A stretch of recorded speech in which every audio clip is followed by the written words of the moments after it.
You mentioned Kelly Shake, like Mm-hmm. he's changed that game of boxing a lot. Mm-hmm. Like a lot of fighters are starting to fight a lot more regular now. Mm-hmm. It's like he's able to make them fights happen very quickly. Mm-hmm. Whereas in the past, Mm-hmm. talks would happen, Mm-hmm. get postponed. You'll have a different fight. I'm waiting too long. What do you think of him and what he's doing for the sport and the way the sport? Yeah, we've had Wembley Stadium, a big event there, but a lot of it's happening in the Middle East. Like, what do you think of boxing moving away from the UK? It's all about money. Boxing's all about money, and if the money's in the Middle East, that's where the fighters are gonna go. If the money's here, it's where the fighters will go. And it's good for boxing because now the fighters are getting paid what they should get paid, whereas we've been fighting for chicken change for such a long time. And this is why the fights don't happen because there's not enough money in it. But now, you know what Seiku's doing? He's saying, I'm going to pay you guys what you deserve. This is why we get the best fighting the best. You got Deontay Wilder fighting a heavyweight. He's got Usyk fighting AJ. He's got the Fury against Usyk. He's got all these big fights happening Mm. because he pays the fighters what they should get paid, and it's good. And you know it's good for boxing, and you know, and I'm happy for the fighters. I'm very happy. Every time you go into the ring, Mm. you are putting your life on the line. Mm-hmm. We've even had, you know, Michael who came on the podcast, Michael Watson, Mm-hmm. he came on the podcast, but obviously he had a fight with, Mm-hmm. Eubank and hit the ropes, isn't Mm-hmm. it? So that's, Nick Blackwell when Mm-hmm. he fought Eubank as well. Mm-hmm. These people have been seriously injured in Mm-hmm. the sport, and have they really been compensated? Absolutely not. It's like, listen, in boxing, you fight a fight, you get brain damage or something happens, you're not the same. What they say is, yes, he was a good fighter. He gave us some good fights. Okay, cool. On to the next one. On to the next champion. People don't care about the fighters. The fans don't care. The fans, they want to get that one night of fix. They want to get the fighting fix and on to the next one. They don't care whether we get brain damage or not. There is no there's no governing body. Whereas if you get brain damage, they look after you and they give you money for the rest of your life if you can't work. That's not how it is. That's not how it is nowadays. You get brain damage, something happens to you. Well, you had a good run. Yeah. You got the belt. You got the name. People know you. You're a good fighter. Thumbs up. That's what it is. That's the reality. That's what Watson told me as well. He was like, they didn't even call me back to these award ceremony. They would normally, Mm-hmm. it's like, it's done now, Mm-hmm. sort of thing. Yeah. Boxing is brutal. Boxing is a brutal game, and people need to know what they're getting involved in. People need to know what they're getting involved in. Nowadays, people don't know what they're getting involved in. Can I ask you, what was your toughest fight in the ring? Taylor, when I fought Taylor, listen, I couldn't do what I wanted to do properly. Mm. I couldn't do what I wanted to do properly because I had too much lactic acid. I couldn't punch. My legs were gone early in the fight, and I was getting hit with so many shots. And then my nostrils, I couldn't breathe properly. I had a perforated eardrum because he caught me with a good shot in my ear. Mm. Oh, I hated that fight. And so when you have that loss, like how do you bounce back from that loss, that failure in your life? If I don't bounce back, then what else am I gonna do? What else am I gonna do? I ain't been. I said I ain't got. I didn't do my GCSEs. I got kicked out of my secondary school. I got kicked out of my primary school. I don't know how to do anything. I've never worked a normal job in my life. I don't know how to do anything. I don't know how to use the computers. I don't know how to do the coding. I don't know how to be a businessman. I don't know how to. I've never worked in a job before. What else do I know how to do? But listen, you go back in the gym and you try again. If there was something else I knew how to do, maybe I would have said, you know what, this boxing shit's kind of hard, you know. I got something else. Let me go do that. There's nothing else there's nothing else that I know. But Nothing else that I knew. how do you get up, O'Hara, and you're like, oh, I've lost yesterday, how do I restart now? Where do I go from here? Like I've got a blemish on my record. I don't know. You just gotta do. I just done naturally what I know how to do. All that I know is how to box. And the people, they laugh at you, they write bad things about you. You just gotta walk through the pain. You gotta have thick skin. And You were can't people be taught. trolling? You can't be taught how to have thick skin. Either you got it or you don't have it. But if I didn't have thick skin, then what else am I gonna do? Keep boxing and do what? Boxing's all I know. What about for men's mental health? Is there anything out there for you to talk to somebody? Because men don't, discuss their feelings or how they're feeling, or people go, "You're a pussy, bruv," if you're talking like that, rather than like women have circles where they're going, it's all right, come to this thing, let's talk about it, you know. Boxing's a hard man's game. Boxing's a hard man's game. There ain't no mental health. We don't need no mental health. No, we need mental health. That's why we're in boxing in the first place. Because we're not meant to be right anyway. That's why we got into the game in the first place. Listen, boxing is such a barbaric sport. There's nothing that's gonna get you mentally prepared to go in there and do battle with another man in front of thousands watching that are coming to boo you and that cheer once you get knocked out, that want you to get knocked out, and you gotta fight. There's no mental, there's nothing that's gonna help you prepare for that. You either got it or you don't. You just go in there and you fight. And it's the same thing. When you get beat, there's no one that's gonna sit you down and tell you something that's gonna make you feel good about your loss. Nah, you're gonna feel shit. You feel shit today, tomorrow you're gonna feel even more shit, and the next day you're gonna feel even more shit. But you gotta find it in yourself to get up from your bed and go to the fucking gym. Because if you don't, that's on you, and ain't no one coming to help you. You're on your own. You're by yourself. Yes, you got people there for you. I've got my friends and my brothers and my family. But what can they say? Ah, you got to be. You're gonna come back stronger. What are you gonna say? That's gonna make me feel any better. There's nothing you can say. Either I've got to find the strength for myself, or I'm gonna quit. That's it. There's nothing anyone can say. Did you like playing the villain role, being hated? I loved it because this is what my idols done. Muhammad Ali, Floyd Mayweather. You know, when I look at Floyd, this is what these guys done. I wanted to be the villain. I wanted to get booed. I loved it. But now when I got older, I don't love it because it's not me. I'm not that villain. I'm just me. That's why now I'm just authentic now. I'm just me. Whether you love me, and I find out that I get loved now when I'm just me. Like people love me. It's okay to be. Yeah. People love me. But I got to a point where I've said, you know what? I don't want to be like my idols. I want to be me. I want to be myself, and that's what I am now. And the people love me because of they love me now because of it. But whether they love me or they hate me, I don't really care anyway. As long as my true friends love me and my true people love me, that's what I care about. So what happens life outside of boxing now? I don't know. What's the Listen, 2.0? I don't know, man. I don't know. Listen, I've got different opportunities. I've got different options and different opportunities there for me. There's always going to be there's always going to be a place for me in boxing. If I'm not in the ring, there's always going to be a place for me in boxing or outside of boxing. I've got different opportunities. I just got to look at what I want to do. Mhm. You made some smart moves with some of your paychecks. Yeah, I've got a few properties. Me and my brother. It's not just me. So we both went halves on them. So we've got a few now. My brother's been a big influence in my boxing career. He's the reason why I got into the property game in the first place because I remember being at our mum's house. I was going to get the BMW i8, and he came to the house and he came to the room. And he was like, "Listen, I heard you on the phone. You're gonna go get the car and you're gonna park it outside mum's house. By tomorrow, the car will be gone." He said to me, "Why don't you go get your own flat and go park the car in your own flat in your own driveway?" Then a few days later, he said to me, "Listen, if you want to get a flat, I'll go halves with you." That's when I was like, "Okay, cool. I got the money to do it myself, but if you go halves with me, at least I ain't got to spend it all." Mm. So we went halves on the first flat. Then I had a fight. I got paid now. I said, "You know what? I'm gonna get the car now." Then I sat down. I said, "Wait, if I get the car, I've got to pay for the petrol, the car insurance. I've got to service it. The mileage on the car is gonna break down. I've got to pay it.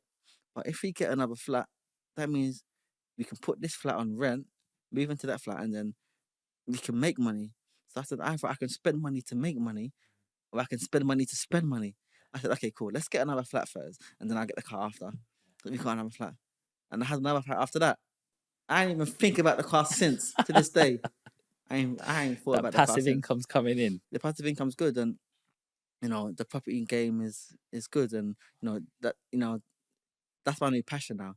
I love the property game. I love houses. I love talking about property. I love learning about it. I love the property industry. This is a passion that I've got right now. I just need some more money so I can get some more. Come on, bro. Got to got to get some of them properties refinanced, That's it. equity, put some more deposits down. You know what I'm That's saying? it. That's it. Look, you've been brilliant, but I want to before you kind of go and wrap this one up, I want some fight predictions from you. Hang on, what do you think of all of this influencer boxing? If it makes money, it makes sense. Yeah, They put more eyes, to the game. More people are into boxing now because of the influence of boxing. It's not disrespectful. Uh, it's only disrespectful to the fighters that haven't. No, it's only disrespectful to the jealous fighters because they're looking at a KSI fight and they're saying in this guy's first fight he's making more money than I've ever seen in my life, that I'm ever gonna see in my boxing career. He's making more money than that in one fight, Mm. and they feel disrespected because of it. But I'm like, in his field, he's done so well, and he's coming into your field, and he's just gonna go and bring that same audience. So he's not taking money out of your pocket. Don't be jealous. Just gotta focus on yourself and on what you're doing, and your money will come. Don't be jealous because of him. Like, nah. I remember in my time, I've been to many fights. I've been to AJ's fights. I fought on his cards many times. I was in Vegas when Floyd fought Guerrero in the MGM Grand. I was there. I've been to so many different fights in my time in boxing. And the biggest fight I've ever been to that had the biggest crowd was the first KSI when he fought Logan Paul. Listen, that crowd was absolutely fucking crazy. The place was shaking from the Mhm. first fight. Whereas nowadays, the fans only come right before the final fight. That's when it gets Yeah. packed. On the first fights, the fans ain't there. This place was jam packed from the first fight. They was making noise. The ground was fucking shaking. It was in the MBN Arena that holds 18,000. It holds more than the O2, and it was packed from the first fight. If it wasn't good for boxing, how does that happen? How? How? It was crazy, crazy. And listen, I'm happy, and I'm happy for them. It don't take like it don't take anything out of my pocket. I can still go in there and make my money. It's not as much as what they make, but I'm thankful and I'm grateful for what I make.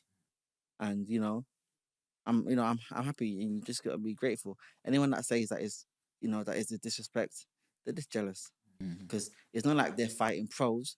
They're fighting people that are on their level, so it's okay. Would you come back for an exhibition fight? So, like, Amir Khan came back to fight, like, sort of. Well, it wasn't exhibition. He came back to fight Kell Brook, didn't he? Yeah, yeah, Like, yeah. would you come back for a money fight? I don't know. I've got to see how I feel, but I really got to see how I feel. I don't know what I'm doing tomorrow. I don't know what tomorrow holds really in my life. My life is just like, I don't know. I'm just, I'm just like taking each day as it comes and just taking each day as it comes. In the meantime, now I'm looking at properties. I've had a few viewings, trying to find a new flat that I like so that I can buy it. And this is what takes up most of my days now. I'm just chilled out on the sofa looking at flats. Looking, Jason Patterson. no. I need to introduce you. He's a short lease king. Mm-hmm. He buys flats on short Mm-hmm. leases. Make sure there's a section 42 served already, so you can negotiate straight away to extend the lease and force the value straight Mm-hmm. up. Mm-hmm. So I need to link you up with him. Yeah, Trust me, listen, if this is that's what something you're that looking at. I thought about. I have thought about doing that. Houses that have got short leases. I've been seeing some in like I saw one flat in Victoria, London, Wow. like 180k in Victoria. You're looking at least a million in that area. I saw 100, but then I saw the lease had about 6 or 7 years left on it. Mm. Yeah, So there's a this is big premium. something that I haven't done yet, but Yeah, something that I've got to look into because you're able to get some, like some good deals. absolutely. You do that. All you got to have is the cash to top up the lease, and know how to top the lease up. Yes, So this is exactly. this is this is something that I'd be open to learning. Definitely. So talk to me, Mike Tyson versus Jake Paul. Is that ethically? Is that right? Mike Tyson's like 58, 59 now, getting in the ring with a 26-year-old. It makes money, man. It makes money. Isn't that dangerous? Nah, because people say that it's so dangerous, but it's got a referee there. There's a referee. If Mike Tyson's taking too many hits, the referee say fight's done. The fight will be done. An early 60-year-old take a big right hand from, you know, another guy who's been fighting professionally now for a few fights, training his ass off. You can see it. This is Mike Tyson we're talking about. We're not talking about any 60-year-old. We're talking about Mike Tyson. Uh, Listen, Mike Tyson's Mike Tyson. That guy is different. He's always been different. So listen, Mike Tyson could win. He could win. definitely If he got still knocked got the out. punching power, then the question would be, can Jake Paul take his shots? And this is what makes this fight so exciting because Mm-hmm. this fight is not about Jake Paul. It's all about Mike Tyson. Mm-hmm. What Mike Tyson are we going to see? If Yeah, he's anything from the Mike Tyson that we knew, yeah, Jake Paul's in big trouble. yeah. What's your prediction? I don't know. It just depends on what Mike Tyson's like. I don't know. This is the beauty of that fight. We don't know. boxing so much better when you don't know. Mm. Like you see when you know, no one cares. When you don't know, that's when it's like, yes, I want to watch this shit. Yeah. Well, that's just out in a week or 10 days or Mm-hmm. something. Yeah. There's two big families whose both their sons are fighting. You got the Bens, you got the Eubanks. There's a lot of talk about them two fighting. What do you think of that matchup? You mean Conor Ben versus Chris Eubank Jr.? I don't know. It's a good fight. Eubank, when he fought Liam Smith, he looked good. Mm. But when he fought his last fight, he didn't really look too good. But then again, when he fought Liam Smith, he had Bomac in the corner. And that's why he looked so good. He had a good coach. For his last fight, Bomac wasn't his coach for that fight. So this is why Eubank wasn't the same. But it's all about what Eubank turns up against Ben. What weight is the fight going to be at? Mm. Because if they make him come down a weight, he's going to be drained. And a drained Eubank isn't a dangerous Eubank. Ben is a dangerous fighter. Mm. But Eubank's got the experience. Ben hasn't been in the ring for so long. Eubank has. He looks like an animal, though, Ben. Ben, he He is an looks animal. like he just waxed him. Conor Ben is the animal. Conor Ben is the animal. But then again, Eubank's not a bum. Eubank's a good fighter, and he's going to have a game plan. And if he's got the right coach and the right team behind him, he will learn how to nullify Ben and what he's got. What Conor does won't work against him. Maybe. This is the beauty of that fight. It can go either way. It just depends on what Eubank turns up and what Ben turns up. Have you trained with any of them fighters? Me and Ben was in the same camp for years. When Ben trained with Okay. Sims, the time when I was with Sims is when Connor came there. Wow. Like I was there before Connor was there. I was there. So when Connor came, I'm the first one that he came and sparred. I'm the first one that he sparred with, and he was there. Wasn't he a little bit like, here comes a little celebrity son? He's gonna be like coming in. He's just gonna take it in his stride. My dad's Nigel Ben. How was his attitude? Nah, Connor was just a normal guy. It was just a lad. And when he was there, his dad Nigel, he was only giving him about £50 a week. I think £50 a week or less than that maybe. Mm. So he wasn't the flashy son. He wasn't like the celebrity. He was just like the poorest person in the gym, and he's just happy to be there. And I think he wasn't flashy or nothing like that. He was just a humble guy, and that's how he's always been. Did his work ethic come through as well, or was he like, I don't have to work as hard? Listen, Connor always worked hard. Connor always worked hard. He works overtime. He works overtime. He's in the gym. He works hard. He'll go home and he'll train some more. Even now, to this day, he trains. He's like a gym addict. One of those guys that when they fight or when they don't fight, he's like a gym addict. Mm. And I don't think it's not about boxing. He's just a gym addict. If he's boxing or not, he's just like his dad. Look at his dad. His dad's always in the gym doing runs. And it's not about the boxing. It's not like I'm so consistent in my boxing and like, no, he's just a gym addict. Mm-hmm. And he happens to be in boxing and that helps him. So he's just a gym addict, but he's done very good, and I'm very proud of him. I'm glad to see where he's got to, because the time when I met him, he had no car. I had to go and get him every morning to go gym when he was at his nan's house. I had to go there in the morning and pick him up and then take him to the gym. Wow. And he was getting £50 a week of his dad. Now he's got his own money now. He don't need dad's money. He's got his own car now. He's got his own house. He's got his own wife and kids now. He's a man. What do you think of that story that came up about him? He failed a drug test. I don't know. The Connor I know, that's not him. The Connor I know, that's not him.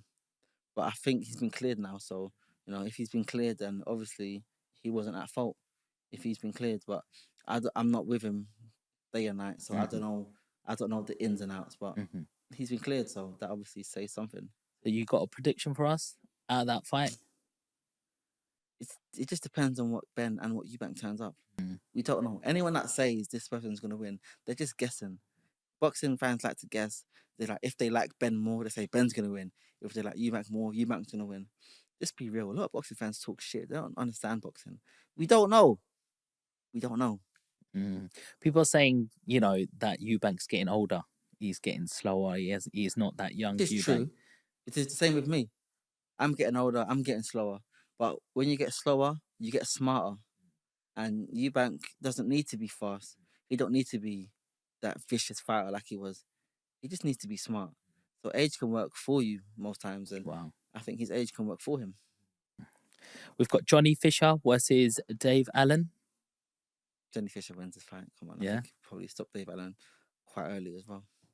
Do you think inactivity is ring rust?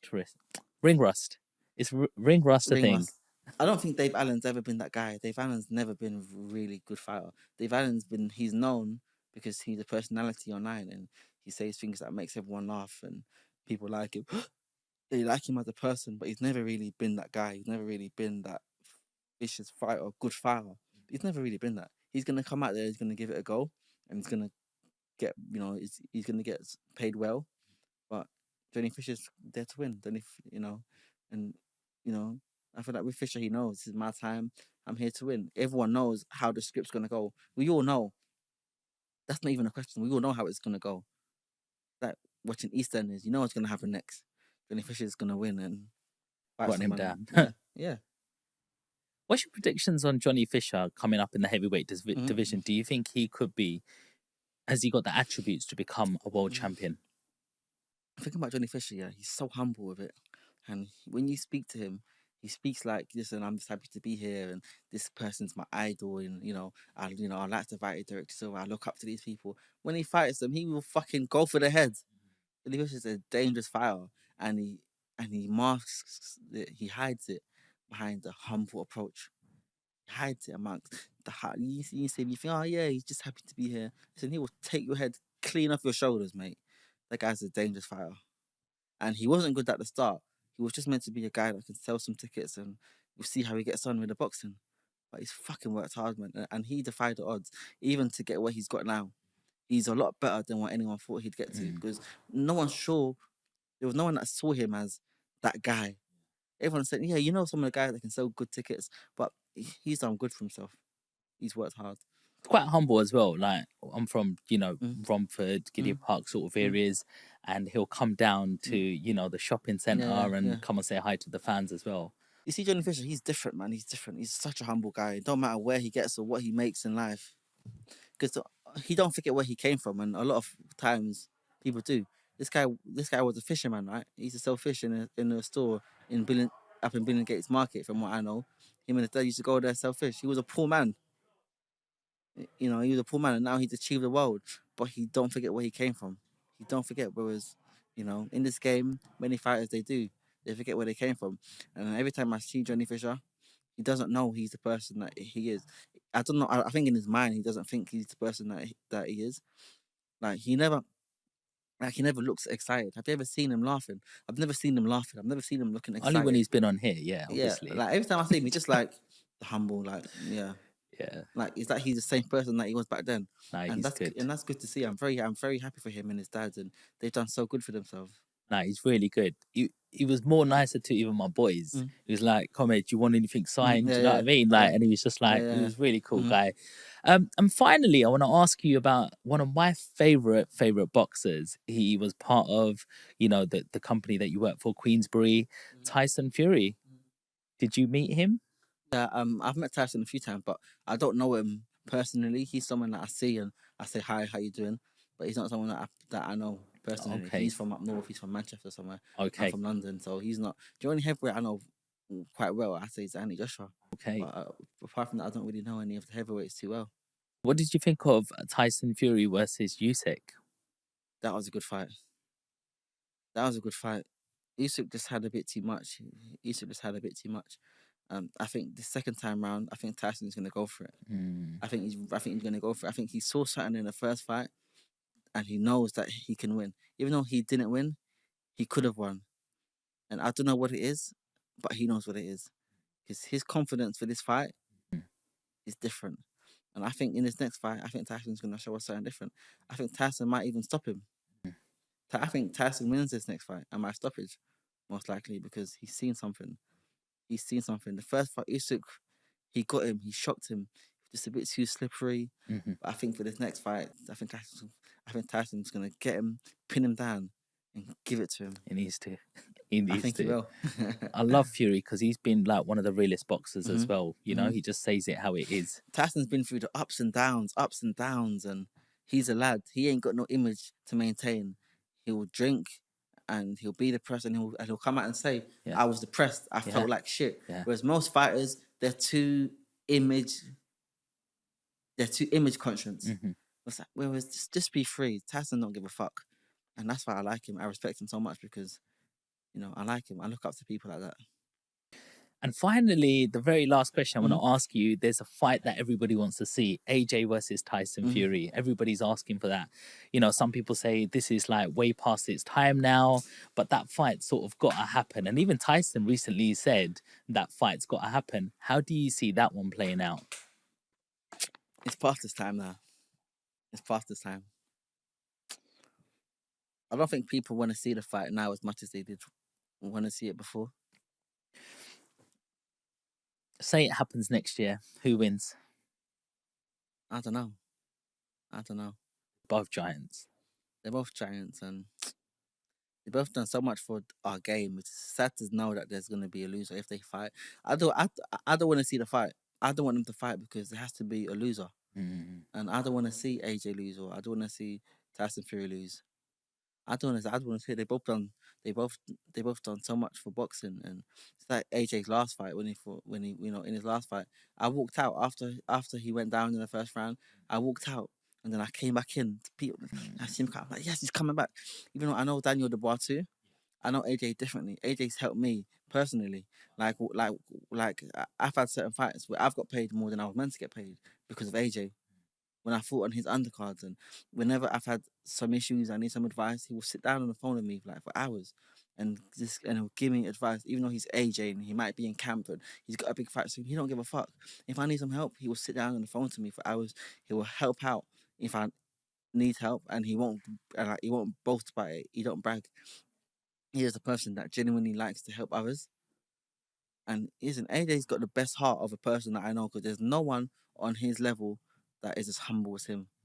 And every time he fights and gets beat, I hate it. Mm. I hate it because a person like that, I want to see them win. I want to see them win. It hurts me more to see AJ lose than for me to lose. When I lose, I don't give a fuck. When he loses, I feel it. I feel it because it hurts him when he it hurts him to lose. It hurts him, and I can see it in him because AJ is a person. He wants to be the best. He wants to progress, even though he's achieved a lot. He wants to achieve more, and he wants to get to the top and get to the top. And if it doesn't happen, it hurts him so much. Whereas I don't give a fuck. So it's different. I think it's past his time now. Maybe, maybe. Listen, we've got so many young up and coming fighters coming up now. A lot of us old guys, it's time for us to go now. Mm. I look at Adam Azim. The first time I met Adam Azim, he was a kid. He was about 9 years old. Wow. He was him and his brother, one of the guys that would come and sit in the gym and come and watch me in the yard in the gym doing pads training like fans. Like he looks like these little young kids, and then I'm fighting against him, and he won. And he's got the beard now and the deep voice, and he's mad. I'm like, mate, it's time for these young guys to come up, Mm. and that could be the case for it with AJ, but he's not done anytime soon. For one thing I know about him, he ain't gonna stop when everyone else takes his time. He's gonna stop when he's ready to stop. When he's ready, so we'll see. Ahara, it's been an absolute pleasure having you on. Not just for these fight predictions, but for sharing your story, Hmm. the resilience, Hmm. the inspiration of, turning your life around, getting to the top. And I can't wait to see, what you do in the future. And hopefully we'll have you on again in the I'll future be and, on again soon. and see what you're up to. Next time I'll be on here, I'll know what I'm doing in life. Right now, I don't know what I'm doing in life. So next You're time I'm doing here, good, bro. I'll have some direction. This is what I am. Right now, I don't know what I am. Am I an athlete? Am I a property person? What am I? I go out and people say, "Oh, so what do you do for work? What do you do for a living?" I'm like, I don't know. Next time I'm on here, I will know what I'm doing for a living. Bro, that's a beautiful position to be in because you've done so well. If you want to say a final message for the viewers at home and let them know how they follow you. Thank you for watching and for listening. I hope you enjoyed it. You can follow me on my Twitter at Ohara Davies, on my Instagram at Ohara Davies, and shout out to Sean Lamb Podcast, best in the business. And that's it for today, guys. I hope you really enjoyed that episode. It was a really inspirational one. And if you're going through something tough in your life, you know how to turn that around. You know, just follow the right people, listen to their story, and you can also make that change. So until the next one, peace.